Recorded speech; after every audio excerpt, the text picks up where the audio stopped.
Donc, nous revoilà pour la deuxième partie concernant les questions. Alors, j'en ai une que je pense qui peut-être vous intéressera à propos de Trungpa, Ouais. justement.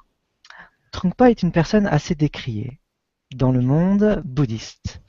Que pensez-vous justement de Trungpa et de son disciple actuel, Fabrice Midal, ou de leur voix? Oui, eh bien, j'apprécie beaucoup Fabrice, et de même que la lecture de Shogun Trungpa, ça a été et ça reste toujours une source d'inspiration, et qu'il a été finalement aussi un peu à l'origine de tout, de cet effort justement dont on parlait tout à l'heure, c'est-à-dire cet effort de connaître mieux l'esprit occidental, de connaître mieux la culture américaine, etc., de voir à qui il s'adressait, d'avoir ce courage de faire passer, on va dire, avant, plutôt que d'imposer, ou plutôt même que de tirer profit de son statut, parce que même quand il est arrivé en Occident, il avait déjà un statut de maître au Tibet, donc ça aurait été facile, et d'autant plus que les personnes sont très facilement fascinées, et il a coupé tout ça. Donc il est vraiment, on va dire, d'abord en ce sens, il faut avoir cette conscience-là que de rôle important de Shogun Trungpa. Ensuite aussi de son, comment dire, de la traduction, finalement. Les premières traductions, il a, plutôt que d'employer un langage qui aurait pu être religieux, il a employé un langage qui était psychologique, on va dire. Donc déjà, c'était comment dire, faire comprendre que le bouddhisme ne s'oriente pas vers une religion au sens tel que nous, on pourrait l'interpréter, mais qu'il est plus une connaissance, une science de l'esprit, on peut dire ça comme ça, parfois ça traduit ça comme ça, mais connaître le fonctionnement de l'esprit pour soulager la souffrance. Et ça, c'est très proche aussi de la thérapie. Donc, c'est un langage qui est très pertinent aussi, et qui a permis comment dire, nous encore aujourd'hui, de bénéficier de toute cette inspiration qu'il a impulsée. Donc l'enseignement de Fabrice est très aussi, là encore, il me semble, à ce courage aussi de revisiter régulièrement certaines notions, euh, et de faire des liens aussi extrêmement souvent subtils, pertinents, invitant à se questionner donc sur, on va dire, notre pensée et notre façon de penser, et d'enlever un petit peu, il faut bien quelqu'un ait le courage aussi de faire cela, d'enlever un petit peu, on va dire, tous les poncifs ou tous les pièges. Voilà. Et ça, il faut aussi arriver à ce que quelqu'un puisse dire ça. Voilà. Je crois que dans les enseignants, il y a aussi des voix un petit peu qui se complètent et qui ont des affinités aussi. Et je crois qu'à un moment ou à un autre, il faut aussi arriver à dire les choses qu'il est nécessaire d'entendre pour aller un petit peu plus loin. Et donc d'enlever aussi un peu tout ce qui est toutes les fascinations qui ne nous aident pas à avancer sur le chemin. Alors, j'ai une autre question. Cette fois-ci concerne la pleine conscience que nous avons abordée tout à l'heure. Qu'est-ce que la pleine conscience, justement? Alors, oui, c'est un mot aujourd'hui qui est employé par différentes personnes. Donc, il y a le protocole de la pleine conscience, on va dire, développé par John Kabat-Zinn, bon, comme une thérapie un peu alternative, on va dire, pour des personnes dépressives ou dépendantes, qui se développe sur du protocole, du fait donc d'entraîner l'attention, la présence au corps, aux sensations, etc. Ce qui est une base, on va dire, une des bases de la méditation. Après, la pleine conscience n'est pas l'étiquetage exclusif de John Kabat-Zinn. Donc, évidemment, c'est un terme traditionnel aussi. Hein, et Thich Nhat Hanh en parle. Et donc, c'est cette conscience, on va dire, qui est pleine conscience, ça veut dire simplement cette attention à l'instant, sans forcément être dans cette dualité. Parce que la notion de conscience, elle implique toujours une conscience de quelque chose. Philosophiquement, c'est ça le sens. Donc, pleine conscience, ça veut dire juste cet état lucide d'ouverture et de présence. Donc là encore, il faut savoir qui parle de quoi. Est-ce qu'on parle de pleine conscience en fonction on va dire, d'un protocole développé dans un certain cadre médical, etc. Ou est-ce qu'on parle de pleine conscience en tant que on est dans le chemin et l'explication à travers un enseignement de ce qu'est la conscience. Donc voilà, c'est pour juste. Ça existe, ce terme, mais il a différentes approches. J'ai une question de Julien. Qualifieriez-vous le vide comme expérience spirituelle? Le vide est-il le rien du tout? Non, le vide. Alors, la vacuité, c'est le vide d'entité. Et le vide n'est pas rien, le vide est plénitude. Mais ça, c'est facile à dire, mais c'est important de l'expérimenter, en fait. Donc, le vide n'est pas rien. Le vide n'est pas rien, ce n'est pas le néant. Évidemment, nous n'avons pas beaucoup de références dans l'histoire de ce mot. C'est pourquoi il est si difficile à appréhender. Mais c'est le vide d'entité et plénitude de qualité, on pourrait dire. C'est-à-dire que, comme on dit tout à l'heure, si nous ne sommes plus englués dans cette entité, pourquoi nous nous prenons, à ce moment-là, nous libérons un certain nombre de qualités qui ne sont plus auto-référencées, auto-centrées, pas nécessairement. Enfin, je dis ça avec fait un peu un raccourci, mais on pourrait voir ça comme ça dans un premier temps. C'est-à-dire que ce vide d'entité amène un espace, et dans cet espace, plus de qualités en nous, plus de qualités du cœur peuvent se déployer. Donc on pourrait déjà entendre comme ça que le vide d'entité ou le vide d'auto-référence permanente, à chaque fois que je vis quelque chose, c'est bien moi qui le vis, etc.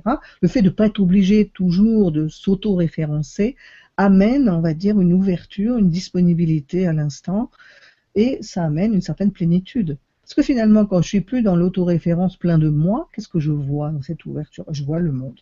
C'est riche, c'est plein du monde en fait. Et souvent, cette notion même de vide ou d'ouverture, parfois on dit dans l'expérience, le vide c'est l'ouverture. Enfin, l'ouverture c'est... c'est quoi l'ouverture? On voit que si on fait vraiment l'expérience de l'ouverture, l'ouverture est la présence du monde, en fait. Oui, quand on est véritablement ouvert, sans autoréférence, le monde apparaît vraiment. Ça peut être une expérience aussi artistique, une expérience esthétique, une expérience spirituelle, une expérience que n'importe qui peut faire. Là, soudain, le monde est là. Et qu'est-ce qui se passe quand le monde m'apparaît tellement, de façon tellement forte? C'est que je ne suis plus là en tant que référence pour saisir cette expérience. Alors, ça peut durer très peu de temps, parce que souvent, après coup, on va dire, on essaie de se rassurer, est-ce que j'ai bien vécu ça, etc., etc. Le processus de saisie et de refermement se fait tout le temps, en quelque sorte. Mais dès qu'il se fait, ce processus, on peut à nouveau ouvrir. Alors, je ne sais pas si c'était... Ça me fait penser au shunya, au terme sanskrit pour dire justement le vide, qui est le zéro, qui veut dire Oui, vide, mais en même temps c'est l'origine de tous les nombres et de tous les tout à chiffres fait. et de toutes Oui, choses. Donc ça doit être une force colossale qu'à partir du vide quelque chose puisse être sorti.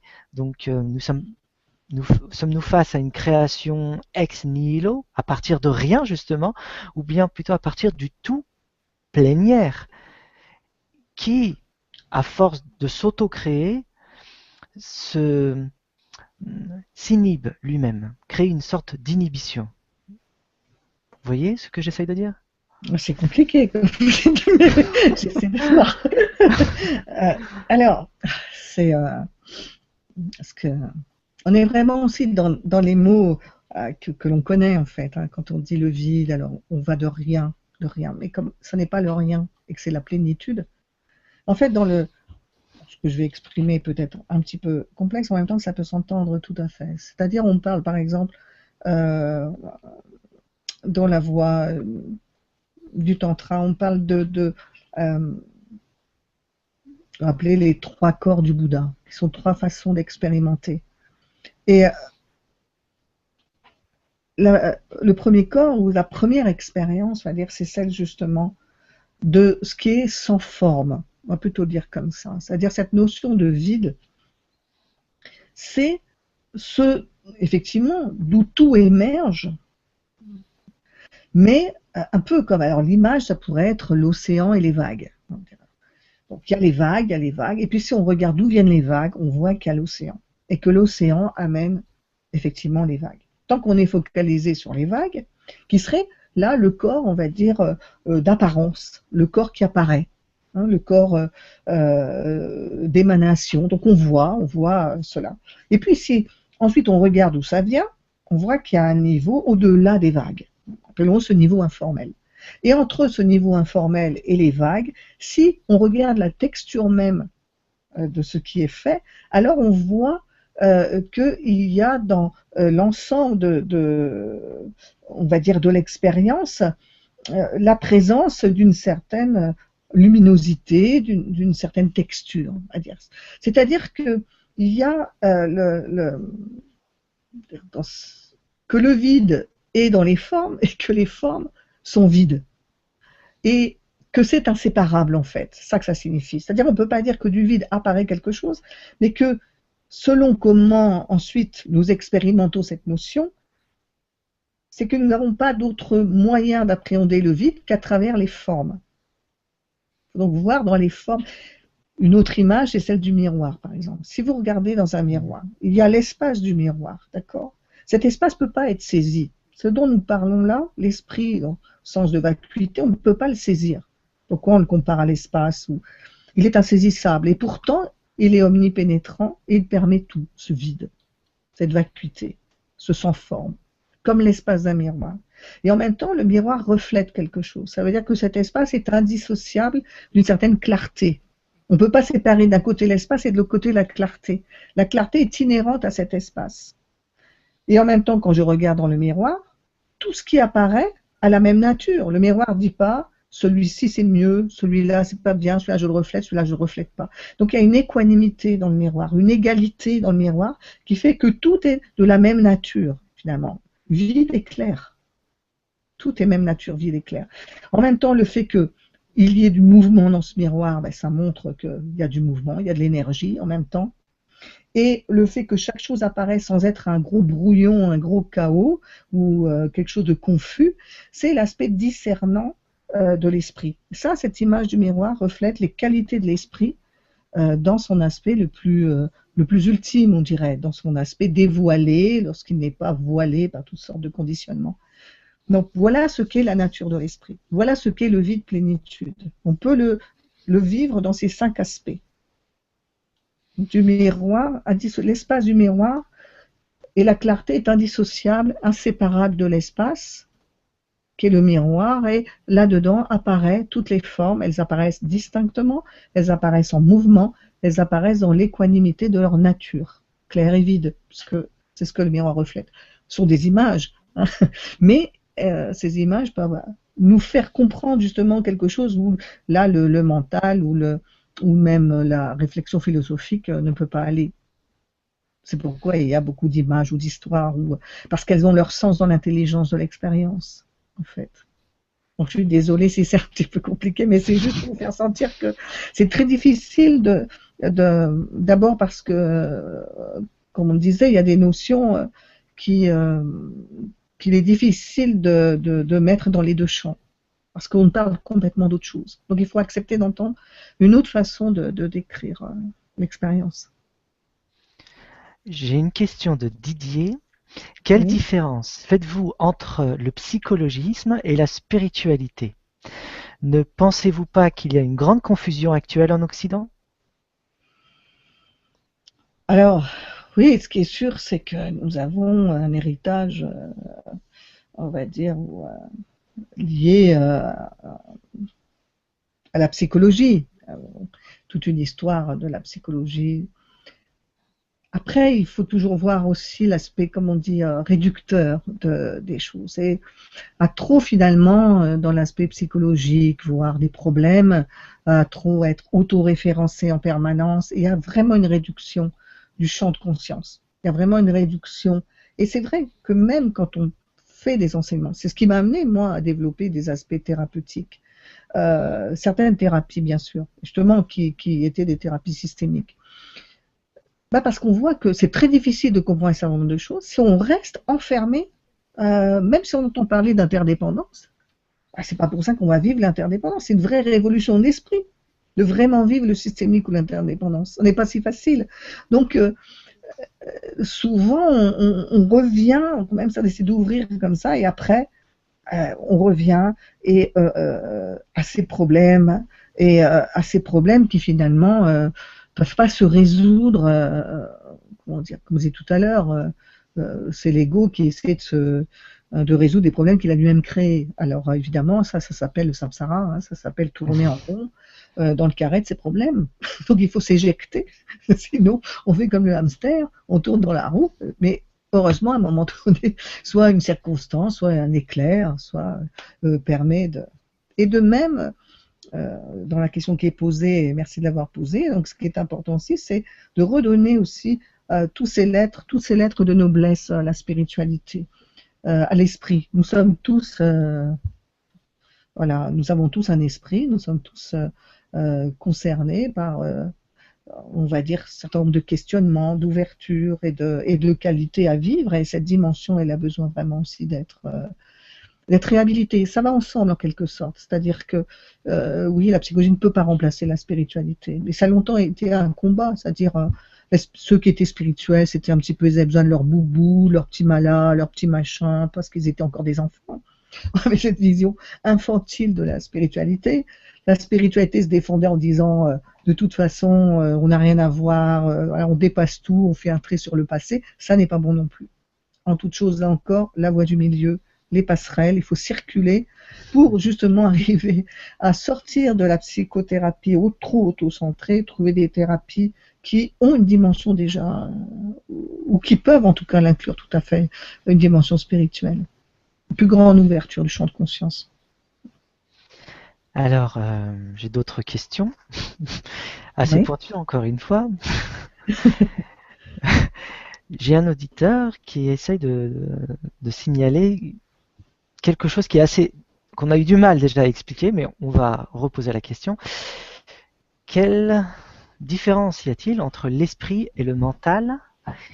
Quelle est la différence avec le soi? Donc on revient un peu sur cette question et elle vous est redonnée. Oui.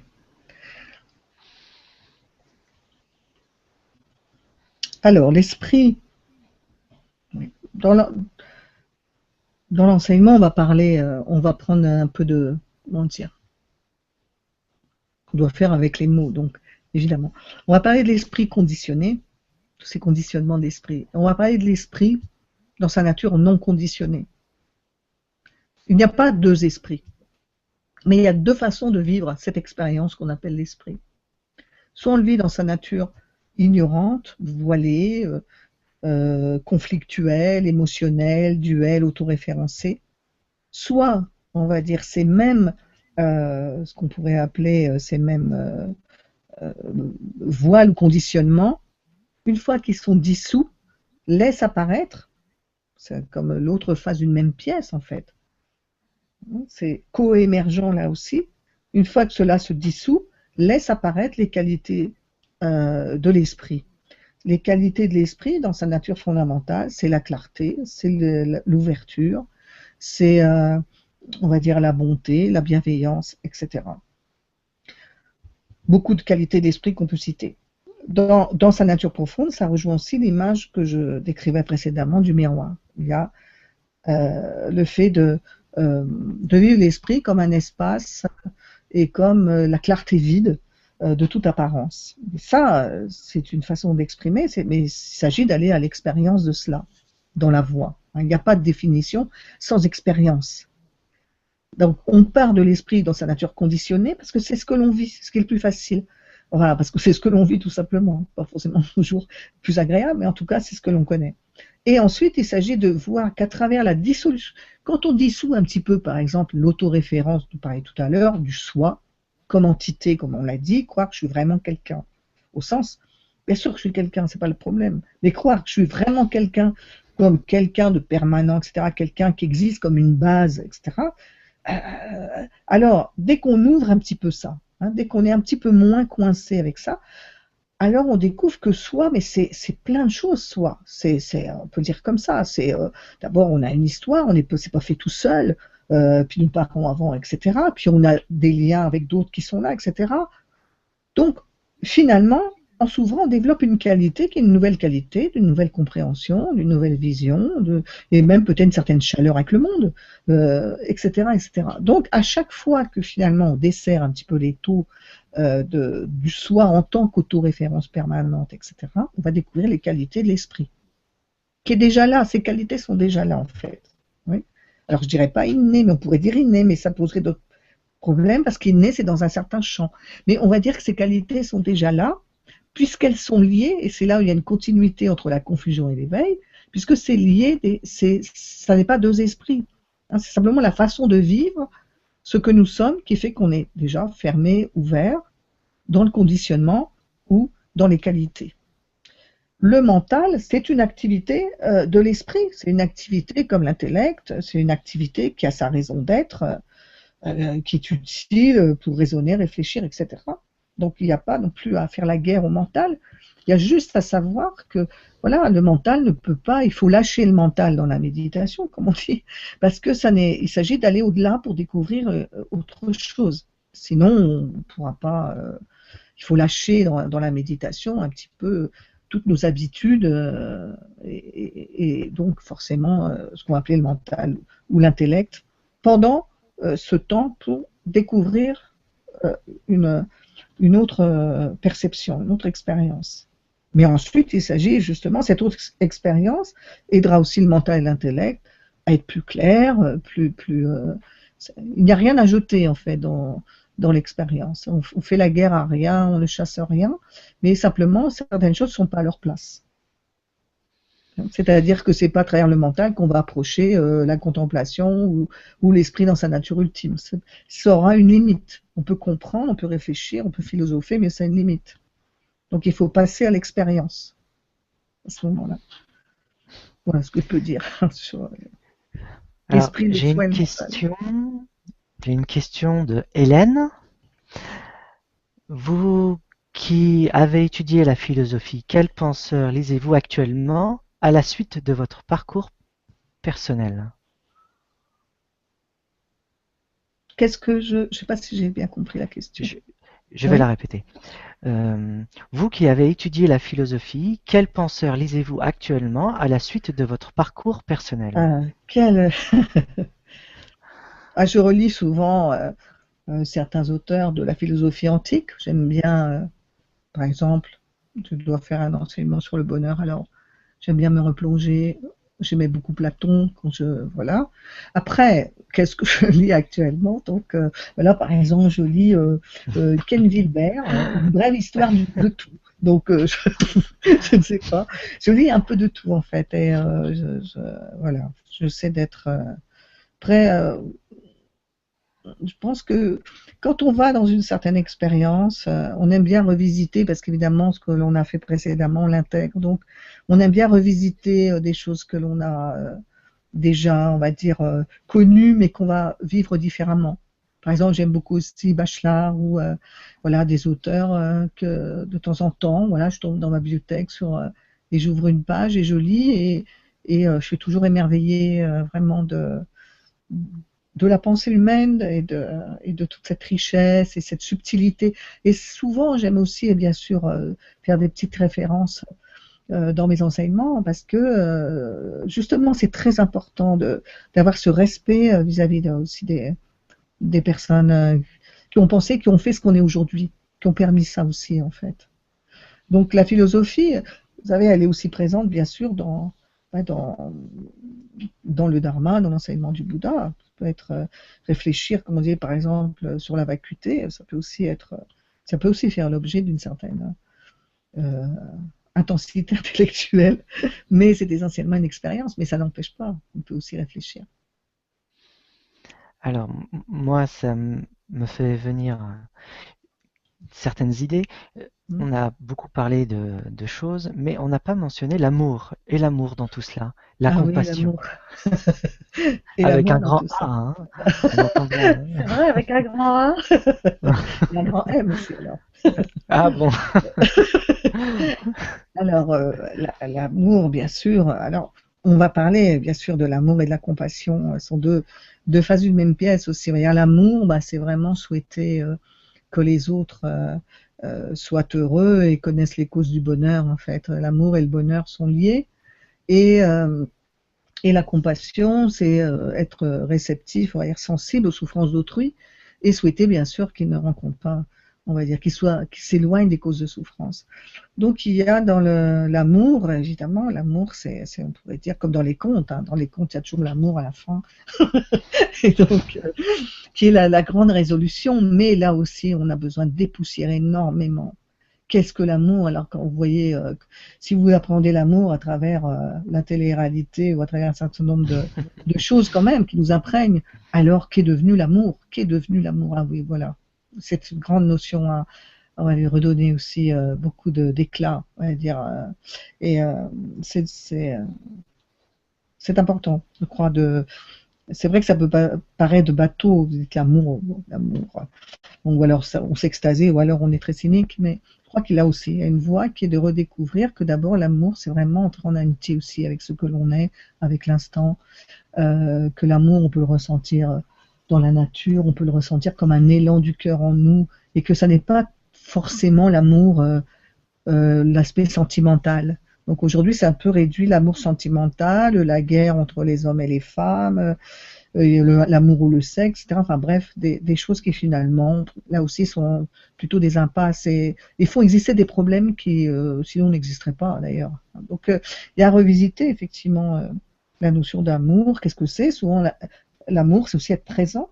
C'est une présence, c'est rendre l'autre présent, c'est de l'amour. Quand on est attentif à quelqu'un, on lui donne de l'amour. Donc, il faut peut-être reconnaître les différents visages de l'amour. Peut-être qu'aujourd'hui, l'amour a beaucoup de visages. Et il faut arriver à reconnaître ces différents visages. Après, c'est là aussi un des pièges, ça serait de penser que d'une façon très naïve et très enfantine, l'amour, c'est qu'on ne ressent jamais d'autres émotions et ça serait donc exclure certaines émotions. Donc, non, l'amour, c'est au contraire inclure toutes les émotions, même les plus terribles. Ça, c'est l'amour. C'est un mouvement d'inclusion aussi. J'aimerais faire un parallèle entre justement cette dichotomie que nous voyons à chaque fois entre l'intérieur ou l'extérieur. Actuellement, nous vivons une pollution de la nature sous toute forme, atmosphérique, l'eau, mais également nous vivons une pollution psychique à l'intérieur, problème des émotions, désir mal assouvi, peu importe, mais cette pollution montre que nous ne respectons plus la nature comme nous ne respectons plus nous-mêmes. Quel rôle peut jouer le sacré dans cela? Oui, c'est vrai que la pollution psychique, ça existe et justement, peut-être nous devons essayer de prendre des mesures contre cette pollution et il y a différentes formes de mesures que l'on peut prendre. D'abord, je dirais que la première mesure, c'est de regarder l'état dans lequel est notre esprit, c'est-à-dire recycler un petit peu les déchets et faire le nettoyage régulièrement, etc. Pas continuer à entasser, faire que les ordures deviennent de l'or, puisque c'est dans le mot ordure. Donc ça, une transformation de l'ordure, c'est l'or. Donc essayer un petit peu de regarder vraiment, parce que c'est nos pollutions aussi intérieures hein, et nos négativités qui, évidemment, puisqu'on n'est pas séparé de l'environnement, hein, que l'environnement est aussi le reflet de cet état d'esprit. Soit qu'on n'a pas pris assez conscience, soit qu'on fait un peu n'importe quoi, soit qu'on est dans un individualisme permanent, donc on s'en tirera toujours, peu importe, etc. Donc, on a vraiment là aussi besoin de regarder en nous-mêmes. Ensuite, je pense qu'il y a besoin aussi de prendre des mesures parfois, de se protéger de certaines informations, au sens où,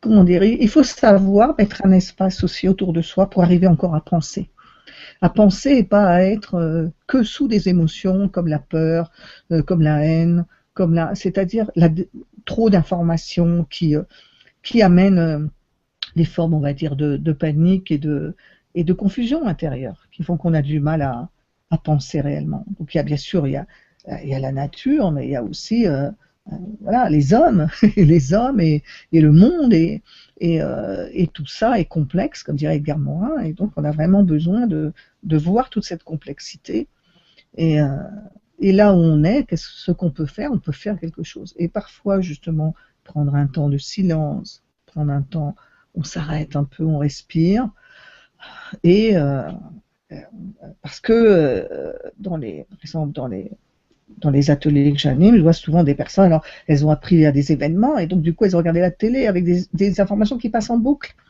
Et donc forcément, après, elles n'arrivent plus à dormir, elles ne sont pas bien, elles sont mal. Elles sont mal parce qu'on est des êtres évidemment vulnérables, influençables et aussi sensibles, donc on est touché, etc. Donc il faut arriver à garder, on va dire, tout en voyant le monde aussi, bien sûr, tel qu'il est, mais ne pas se laisser être dans la réactivité, manipulé par différentes formes de menaces ou de peur. Et ça c'est de la pollution aussi. Ouais. J'ai une question à nouveau de Didier. Oui. Le bouddhisme est-il une philosophie ou une religion selon vous? Ah, c'est la grande question. Philosophie, religion. Euh, c'est là encore sur notre catégorie, on va dire, sur mes catégories.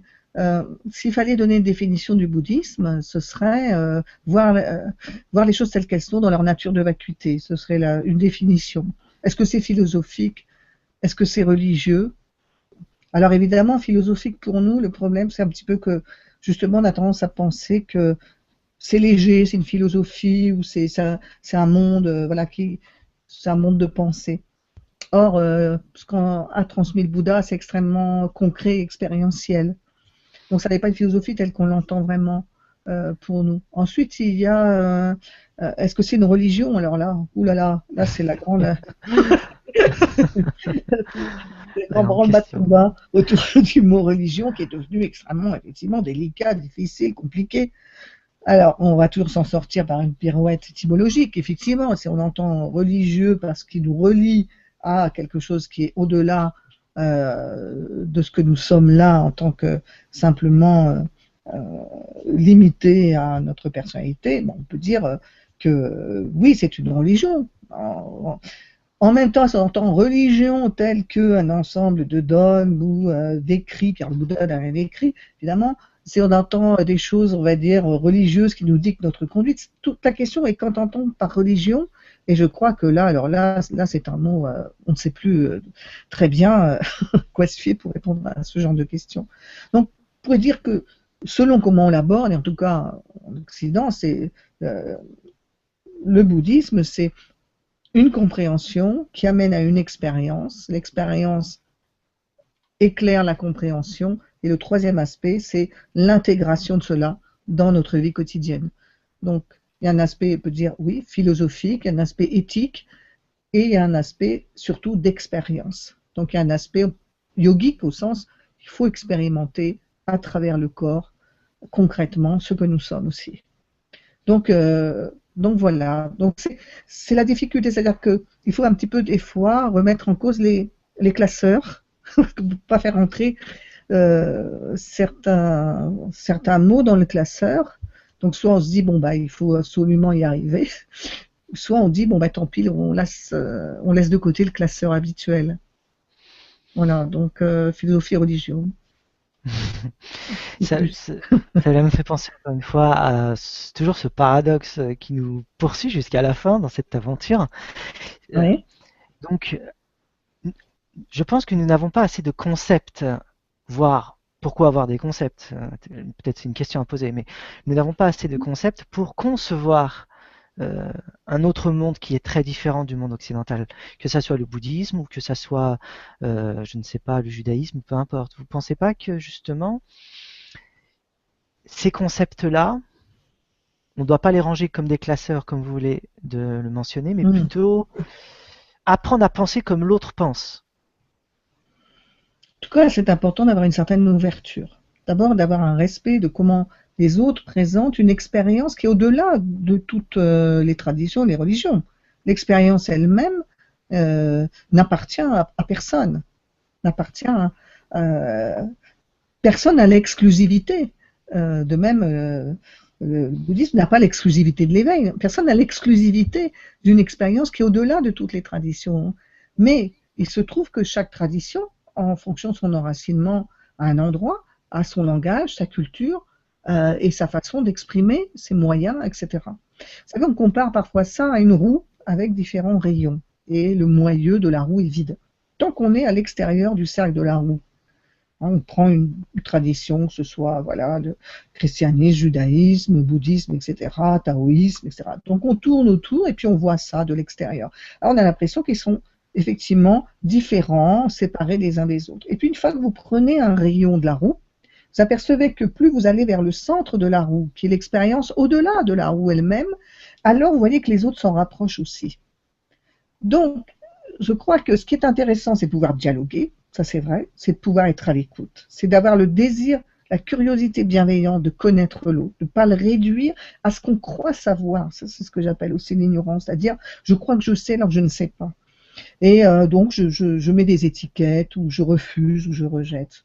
Donc, il faut arriver à pouvoir dialoguer, et puis surtout avoir que ce qui fonde l'ensemble de tout ça, c'est une expérience que chaque être humain fait à sa façon, on peut faire à sa façon. Donc, personne n'a l'exclusivité de cette expérience, mais cette expérience, si elle est vraiment là, permettra à un moment ou à un autre quand même qu'il puisse y avoir une dire, comme un conseil des sages, ou comme une table ronde, voilà, quelque chose qui permette d'apaiser, plutôt que d'être dans, on va dire, sans arrêt, là aussi l'effet de la séparation, de la dualité, euh, plutôt que de s'enrichir ou d'essayer de comprendre, ben, on est toujours en train de tirer la couverture à soi. Mais c'est-à-dire soit on est voilà comme ça, on a raison dans l'absolu, on tire la couverture à soi, soit on n'est plus que comme ça n'existe plus parce que ça cause trop de problèmes. Parfois les jeunes disent ça, moi je veux plus de la religion, ça cause trop de problèmes, etc. Tout ça là, je veux que ça, mais que ça n'est pas possible non plus. Donc ça, on en a fait le tour aussi. Alors qu'est-ce qu'on va faire? Donc la non-dualité est une façon d'aborder aussi, de résoudre en quelque sorte, d'essayer de trouver des résolutions aujourd'hui. Hmm. Alors, nous voici à la fin de Mmh. la deuxième partie de l'émission. Donc, je vous remercie, Hélène Lemery, pour votre participation. Et donc, je Merci. rappelle aux auditeurs qu'on peut vous trouver sur Internet les racines de la présence. Oui. Et donc, je vous remercie, Hélène Lemery, ainsi qu'aux auditeurs. Et je vous souhaite une bonne journée et à la prochaine émission de Salamandre. Merci beaucoup, au revoir. Merci à vous.